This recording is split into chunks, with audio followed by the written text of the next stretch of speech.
Años 50, Estados Unidos. Un joven se abre paso en el difícil mundo del cine. Esta es la historia del origen de una leyenda. Esta es la historia de Clint Eastwood. Nos situamos en los años 50, en Estados Unidos. Un joven se estaba abriendo paso en el mundo del cine, haciendo pequeños papeles, a la vez que trabajaba en diferentes oficios. Era una época en la que la televisión estaba cogiendo fuerza frente al cine. Este joven contaba con 28 años y se presentó a un casting de la CBS, que estaba buscando un protagonista para una serie de televisión del oeste llamada Cuero Crudo, estrenada en 1959. Clint Eastwood consiguió el papel secundario interpretando a un vaquero bueno, defensor de débiles y salvador de inocentes. En esa época, las series eran familiares, con poca violencia. Los americanos no querían sacar al exterior escenas que dañaran su imagen. Mientras tanto, en Europa, un director italiano llamado Sergio Leone, apasionado de las películas del oeste, empezaba a dar sus primeros pasos en un nuevo género dentro del western, tan importante que reviviría el western y marcaría a otros directores como George Lucas o Quentin Tarantino. Este subgénero dentro del western se llamaba Spaghetti Western y se caracterizaba por tener un escaso presupuesto, un alto nivel artístico con personajes más reales, aparentemente falsos de moral,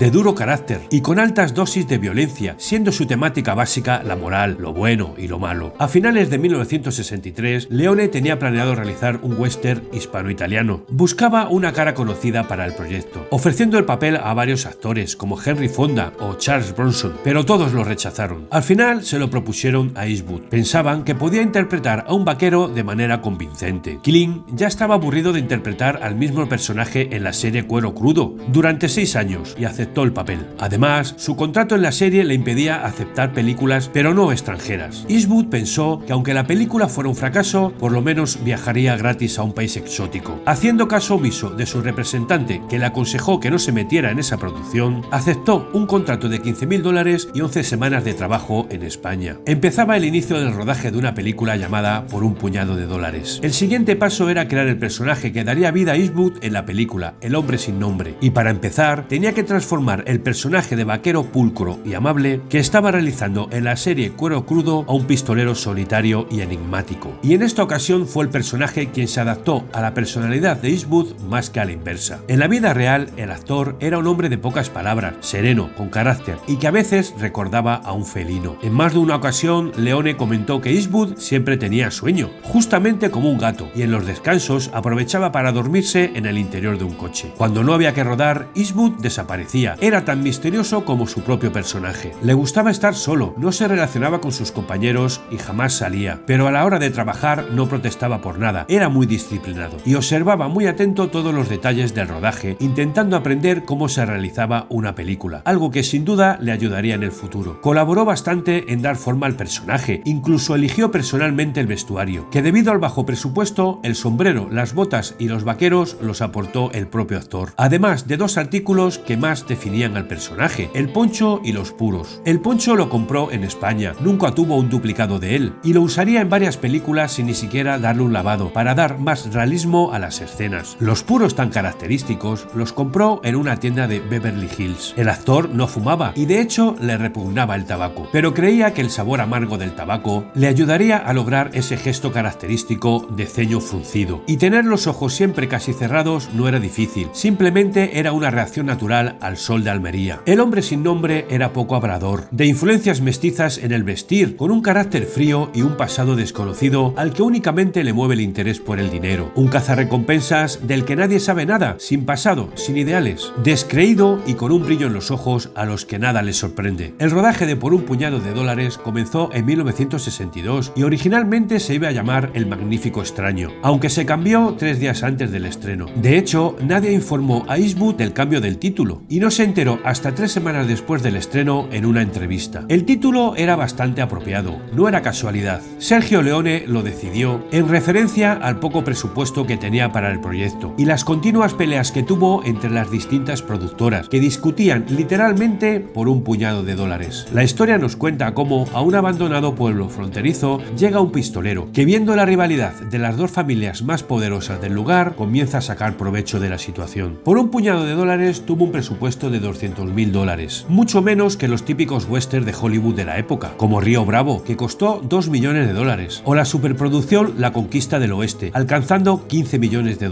El rodaje fue en España, gracias a los paisajes que se adaptaban al ambiente de la película, además de existir estructuras usadas en películas anteriores. Gran parte se rodó en Golden City, un poblado del oeste construido en el término municipal de Hoyos de Manzanares, en Madrid. Para Clint Eastwood, el rodaje de la película fue de locos. Las mismas tomas se repetían 3 veces, por si se perdían en el laboratorio. Además, los actores hablaban cada uno su propio idioma y después se doblaban al italiano. Por eso, en el plató de rodaje nunca había silencio, ya que no se grababa el sonido, algo que sorprendió a Clint. Pese a todo esto, Eastwood empezó a interpretar al hombre sin nombre, que le cambiaría su futuro. Y al director no le bastaba cualquier cosa. Quería tanto realismo en la película que no dejaba que nadie se moviera durante el rodaje para no enturbiar la atmósfera. Convenció a Clint para que fumara, pese a ser un antitabaco. Pero no bastaba con que solo fumara, quería que se enganchara realmente para que fuera más realista. La película se estrenó en Italia, siendo un gran éxito en taquilla, y en 1967 se dobló al inglés y se estrenó en Estados Unidos, donde también arrasó, convirtiendo a Clint Eastwood en una estrella emergente. Solo en Estados Unidos llegó a alcanzar $14 millones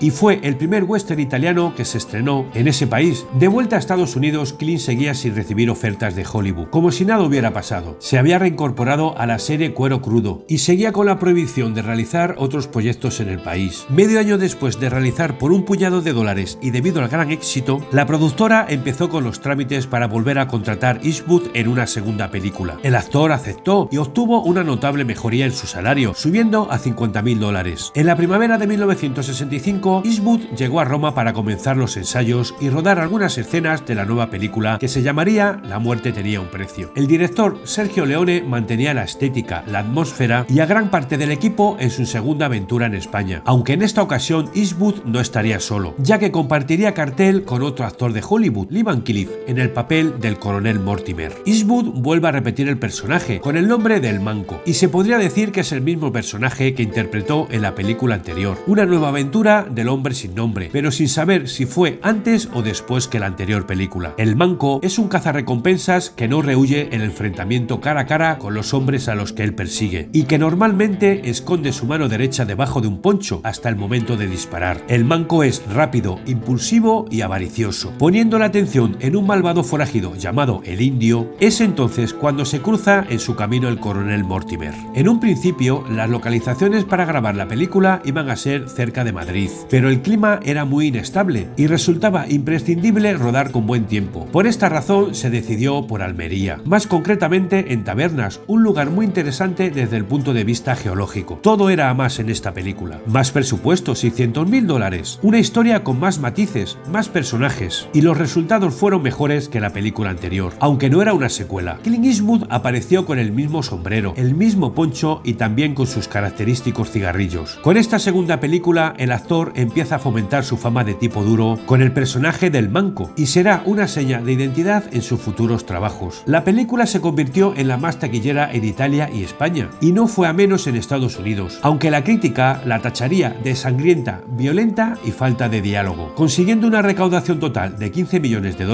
dio pie para pensar en la tercera entrega, que se llamaría El bueno, el feo y el malo. Clint Eastwood volvió a Estados Unidos para seguir grabando la serie Cuero Crudo, aunque poco tiempo después y tras 8 años de emisión, la serie fue cancelada, recibiendo el actor una retribución y quedando libre para participar en otros proyectos en su país. Aunque no tenía problemas económicos, tampoco recibía ofertas de Hollywood. Eso sí, Sergio Leone quería de nuevo a Clint para la tercera película, acercándose a su casa en Los Ángeles, donde discutieron las condiciones. El presupuesto del bueno, el feo y el malo ascendió a $1.200.000, y en esta ocasión eran 2 actores más los que compartían cartel con Clint, Eli Wallach y Lee Van Cleef, surgiendo una protesta en la que Eastwood declaraba: al principio estaba yo solo, luego 2 y ahora ya somos 3. Al final voy a acabar con un destacamento de caballería entero. La acción de la película es un sangriento western durante la Guerra de Secesión, en la que 3 hombres violentos se pelean por una caja que contiene $200.000, que fue escondida en una tumba, y el problema es que ninguno de los 3 puede encontrar esa tumba sin la ayuda de los otros 2, y pese a odiarse deberán colaborar para poder encontrar el preciado botín. Los exteriores se rodaron de nuevo en España, comenzando en Roma, para luego trasladarse a Almería, Madrid y y Burgos. Leone descartó o se vio obligado a descartar localizaciones en Estados Unidos, ya que en un principio se había pensado en rodar al menos 2 semanas en Nuevo México y Arizona. Y fue la película más taquillera de la trilogía del dólar, recaudando 25 millones de dólares. Además, llevaba a un mayor extremo todos los rasgos que caracterizaban las dos anteriores: más larga, más violenta, con una banda sonora aún más épica y un duelo final a 3 bandas. Cuando las 3 películas de Leone ya habían logrado estrenarse con éxito en Estados Unidos, Eastwood respondió a los que las criticaban, comentando que la última tiene las peores críticas de las 3, sin embargo fue la más vista. A los críticos les gusta mucho que aparezcan diálogos en las escenas, pero lo que realmente genera el entusiasmo y la emoción en el público es la acción. El bueno, el feo y el malo se convirtió en uno de los westerns más famosos de la historia del cine y puso el broche de oro a la trilogía del dólar. Clint Eastwood regresa a Estados Unidos y no volvería a trabajar más en España. A su vuelta, crea su propia compañía cinematográfica llamada Malpaso. Quería hacer sus propias producciones sin sentir la presión de otras productoras. Durante aquella época se rumoreaba que se iba a realizar un cuarto spaghetti western a las órdenes de Sergio Leone, que contaría con más aventuras del hombre sin nombre. Leone viajó a Los Ángeles para ofrecer a Clint el papel de un pistolero llamado Armónica, pero al final no llegaron a un acuerdo y el pistolero fue interpretado por Charles Bronson en el western Hasta que llegó su hora. Por otro lado, Clint empieza a tener ofertas de nuevos proyectos en su país, aunque lo primero que le pidieron es que protagonizara un western. El público quería que Eastwood volviera a enfundarse en el personaje que antaño le dio tantos éxitos, el hombre sin nombre. En 1967, la productora United Artists, que en aquella época fue la encargada de distribuir la trilogía del dólar en Estados Unidos, ofreció a Clint Eastwood protagonizar un nuevo western. Este aceptó el proyecto, llevando parte de la producción su recién fundada compañía Malpaso. Empezaba el rodaje del primer western no europeo que protagonizó Clint, llamado Cometieron 2 errores, en el cual se notaba, en parte, la influencia del spaghetti western. Al principio le ofrecieron la dirección a Sergio Leone, pero no pudo aceptar por estar trabajando en ese momento en el western Érase una vez en el oeste. Al final fue dirigida por Ted Post, amigo de Clint Eastwood. La historia gira en torno a Jed Cooper, un vaquero que va a ser ahorcado acusado de robar ganado, aunque en el último instante es salvado por un comisario a las órdenes del juez Fenton. Cooper es aconsejado por el juez para que se olvide del pasado y le ofrece un puesto como comisario. Sin embargo, la vida de Cooper está marcada por una cicatriz que le dejó la soga en el cuello y no está dispuesto a olvidar tan fácilmente, dedicándose a buscar a los hombres que cometieron 2 errores: ahorcar al hombre equivocado y no terminar el trabajo. En esta película, Eastwood sigue conservando su imagen de tipo duro, aunque ya no es el desalmado de las películas de Leone, ni tampoco el hombre desconocido sin pasado. Su personaje tiene nombre y esta vez todas sus acciones permanecen bajo la protección de la ley, aunque se dejará llevar por sus deseos de venganza. El personaje lleva el mismo cinturón y la misma funda de la pistola que en la trilogía del dólar. Cometieron 2 errores fue un gran éxito en taquilla, aunque fue masacrada por la crítica de la época, y acabó siendo un western eficaz con una moral que invitaba a la reflexión. Con la popularidad mundial que tuvieron los spaghetti western y el éxito de Cometieron 2 errores, Clint Eastwood ya no era el hombre sin nombre. Ahora y para siempre la prensa conocía su nombre y deseaba entrevistarlo. Pasados 2 años, en 1969, protagonizó el western 2 mulas y una mujer, también conocida como 2 mulas para la hermana Sara. Y en esta ocasión nos situamos en México, a finales del siglo XIX, justo cuando ha estallado la guerra entre los seguidores de Juárez y las tropas francesas del emperador Maximiliano de Austria. Hogan, un pistolero y mercenario, rescata a una monja cuando ésta iba a ser atacada por unos malhechores. Este hecho se convierte en un afortunado encuentro para el pistolero, ya que la monja tiene información relevante sobre una fortaleza que el pistolero quiere asaltar. La pareja empezará un viaje pasando por situaciones inesperadas, y a pesar de sus diferencias, surgirá una química especial entre ellos. En esta película destacaba la banda sonora, sobre todo el tema principal, creado por el maestro Ennio Morricone, y el personaje de Eastwood también llevaba el mismo cinturón y la misma funda de la pistola que en las películas anteriores. No fue bien recibida por la crítica, aunque se consideró entretenida y con toques de humor. Además, esta película fue muy importante para Clint Eastwood. Por un lado, consolidó su relación profesional con el director Don Siegel, con el que luego rodaría uno de sus mayores éxitos, Harry el Sucio, y por otro lado, seguiría perfeccionando su estilo en uno de sus géneros preferidos, el western, que allanaría el terreno para grandes títulos en el futuro. Mientras tanto, y en el mismo año, Eastwood trabajó en otras películas con las que obtuvo importantes éxitos, como La leyenda de la ciudad sin nombre, un western atípico rodado en clave musical, en el que Clint sorprendió cuando se comprometió a cantar, aunque más tarde el actor señalaría que la película influiría en su decisión de adoptar una actitud más sensata y producir películas películas de bajo presupuesto. En 1972, Eastwood decidió producir y protagonizar una nueva película tras leer el guión que le dejó con buen sabor de boca. La película se llamaría Joe Kidd, en el que el actor retoma una vez más el papel de pistolero errante y rudo, enfrentándose esta vez a un despiadado aristócrata que planea una brutal caza contra un revolucionario llamado Louis Chama. Eastwood estuvo enfermo durante el rodaje debido a una infección bronquial, teniendo ataques de ansiedad, lo que originó una falsa leyenda que decía que el actor tenía fobia a los caballos. Joe Kidd fue la última película en la que alguien dirigió a Clint Eastwood en un western. Los siguientes 4 westerns de Eastwood no solo serían los últimos, sino que todos serían dirigidos y protagonizados por el propio actor. Joe Kidd supuso para Malpaso, su productora, un éxito comercial, y la fama de Eastwood siguió subiendo como la espuma, lo que le permitió realizar los proyectos que a él le apetecían. Con todo esto quedaba claro que Eastwood quería empezar cuanto antes un proyecto propio, donde demostrar su valía y a la vez rendir homenaje a Don Siegel y Sergio Leone. Con más de 40 años, Clint ya tenía más que aprendidos los conceptos que estos dos míticos directores le habían enseñado, e iba a dar ya el paso necesario para que sus películas fueran ya realmente sus películas, y no la herencia de otros. Para ello, a primeros de 1973 se embarca en el proyecto Infierno de Cobardes, también llamada La Venganza del Muerto, siendo el primer western en dirigir y protagonizar, un spaghetti western pese a estar rodado en Estados Unidos. En este nos cuenta la historia de un enigmático pistolero que llega a un pueblo lleno de cobardes ciudadanos, y estos deciden contratarle para que les defienda de una banda de pistoleros que les tienen atemorizados, acabando todo en una situación muy inesperada. Infierno de Cobardes es un western psicológico, en el que el director empezaba a allanar el camino para lo que estaba por venir. Clint Eastwood afirmó en más de una ocasión que en las lápidas del cementerio al que llega el extranjero antes de marcharse del pueblo, había 2 con los nombres de Sergio Leone y Don Siegel. Esto indicaba por un lado un homenaje a los 2 directores, y por otro una clara declaración de intenciones, su deseo de independencia y dar un paso más allá como director, enterrando su pasado, aunque en esta película se seguía notando la clara influencia de Sergio Leone. Infierno de Cobardes fue un éxito en taquilla. Eastwood era uno de los 10 actores más taquilleros por aquel entonces, aunque fue mal recibida por la mayor parte de la crítica. Incluso el mítico John Wayne le envió una carta a Eastwood, manifestando su desaprobación con la película y diciéndole que se estaba cargando la tradición del viejo oeste americano, lo cual truncó el deseo de Eastwood de rodar un western con Wayne. 4 años después, en 1976, vuelve a dirigirse a sí mismo en un segundo western, El Fuera de la Ley, también llamado El Fugitivo Josie Wells. En un principio, la película iba a ser dirigida por Philip Kaufman, autor del guión, pero al comenzar el rodaje y debido a diferencias artísticas y personales con Eastwood, este decidió despedirlo y se encargó de la dirección. Este hecho provocó un conflicto con el sindicato de directores de Estados Unidos, que aprobó una nueva normativa para aumentar las sanciones impuestas a un productor cuando este despedía a un director para reemplazarlo por sí mismo. La película está ambientada en la Guerra de Secesión Americana, en la cual narra la historia de Josie Wells, un ex soldado confederado que se dedica a atender su granja al lado de su esposa y su pequeño hijo, hasta que un día los botas rojas al servicio de la Unión matan a su familia, y desde entonces Wells decidirá cobrar venganza. En esta película, Clint crea uno de sus mejores papeles, un personaje forzado primero a meterse en una guerra que no es la suya, y posteriormente a ser un proscrito sin quererlo. Aquí se ve que pese a que Clint sigue los cánones del género, tiene muchos detalles que lo empiezan a hacer algo especial, tanto en las localizaciones como en el desarrollo de los personajes. El resultado de la película fue un éxito a todos los niveles, con excelentes resultados de crítica y público. Eastwood ve por fin reconocida una de sus películas como director, llegando incluso a conseguir una nominación al Oscar en el apartado de Mejor Banda Sonora Original. En El Fuera de la Ley, Eastwood sabe que ha realizado un buen trabajo, entre otras cosas porque consigue aquello que buscaba, reflejar el mal de las guerras, cualquiera de ellas, y no duda en mostrar todo lo cruento de ellas, venganzas, trampas en uno y otro bando y las consecuencias de todo esto. Eastwood vuelve a ser inexpresivo en su papel, a la manera de sus antiguos western, mostrando pocos sentimientos, y solo cuando se ve forzado a ello, como por ejemplo al perder a su familia, o al encontrar de nuevo el amor, moviendo ligeramente los músculos de su rostro. A partir de la década de los 80, Eastwood compaginó sus papeles como actor con una cada vez mayor actividad en la dirección. En 1985 dirigió y protagonizó su tercer western, El Jinete Pálido, que representa sin lugar a dudas el inicio de su etapa de madurez como director, y empieza a ser reconocido como un gran cineasta, especialmente en Europa, aunque su obra no sea todavía demasiado extensa. El Jinete Pálido es la antesala de lo que estaba por venir, y también podíamos podríamos decir que es una revisión de la película Infierno de Cobardes, con un Eastwood mucho más experimentado tras la cámara, y eso se notaba. En esta ocasión el actor encarna a El Predicador, un extraño hombre que va a parar a un apartado poblado de mineros para ayudar a estos a enfrentarse al cacique del lugar, que quiere echarlos de sus tierras cueste lo que cueste. El Predicador es el hombre sin nombre, un claro homenaje a los spaghetti western de antaño, aunque de predicador tiene poco. Es un veterano pistolero que quizás quiere purgar sus penas, pero por desgracia tiene que volver a empuñar sus armas. Su llegada al principio de la película, apareciendo de la nada entre la niebla, da pie a pensar quién es realmente, un personaje fantasmal, una clara conexión con su primer western como director, Infierno de Cobardes. El Jinete Pálido es considerado un western con reminiscencias bíblicas, donde Clint consiguió actualizar un género que parecía agotado por el cambio de los gustos del público, pero no sería hasta en la década de los 90 cuando el trabajo de Clint Eastwood fuera reconocido y premiado, y sobre todo gracias a la siguiente película que dirigió y protagonizó en 1992, llamada Sin Perdón, en el que encarna a un pistolero viudo con un pasado teñido de sangre, que intenta sobrevivir apartado de todos, sacando adelante a sus dos hijos, que tuvo con la única mujer que le ayudó a limpiar su conciencia del dolor y la muerte que infligió en su juventud. William Munny volverá a comunicarse con el mundo una vez más, en el que surgirá su parte más oscura, y con la ayuda de un antiguo compañero de armas y un joven pistolero corto de vista, fascinado por la leyenda de los pistoleros antiguos, iniciará su última aventura. Sin Perdón está dedicada a los directores Sergio Leone y Don Siegel, y es un western que décadas después de la aparente muerte del género consigue recuperar toda la tradición de este. Clint Eastwood compró el guión en los años 80 y esperó casi 10 años para realizar el proyecto. Quería tener la edad suficiente para dar un mayor realismo al personaje, con esa dureza y carisma que tan famoso le han hecho. Apenas cambió nada del guión, salvo en el título, que pasó de llamarse Los asesinatos de William Munny a Sin Perdón. En cuanto a la elección de los actores, por primera vez Eastwood se atreve a trabajar con actores de primer nivel, como Gene Hackman, Morgan Freeman o Richard Harris. Hasta ese momento siempre había preferido trabajar con actores secundarios, eso sí, de gran calado. La película fue un gran éxito comercial, con un presupuesto de 14 millones de dólares, consiguió 159 millones de dólares, y por primera vez la crítica y el público se pusieron de acuerdo en su valoración, aunque sería en la ceremonia de los Oscars cuando Clint Eastwood recibiera el reconocimiento definitivo. Sin Perdón ganó 4 estatuillas: mejor película, mejor director, mejor actor secundario y mejor edición. Considerada la obra maestra de Clint Eastwood, es un sombrío y crepuscular recorrido por el cansancio del héroe y su imposible redención. En él vemos que ya el oeste no es lo que era, donde un viejo pistolero tiene que hacer un último trabajo, pese a que la edad y el tiempo no perdona. Y esta pudiera ser la historia de cualquiera de los personajes que había dado vida a Clint en sus westerns, aunque en esta historia vemos que todo no es tan sencillo como lo era antes. En las películas de Clint, el personaje expresa sus sentimientos de rabia, dolor o amor, en un mundo donde la violencia domina sobre cualquier otro sentimiento, un mundo lleno de perdedores, en busca de una redención que nunca llega, donde el pasado siempre vuelve de una u otra forma a sus vidas. Clint Eastwood es considerado un icono, un mito y una leyenda del cine, un actor y director increíblemente prolífico, una figura ligada para siempre al género del western. Clint Eastwood,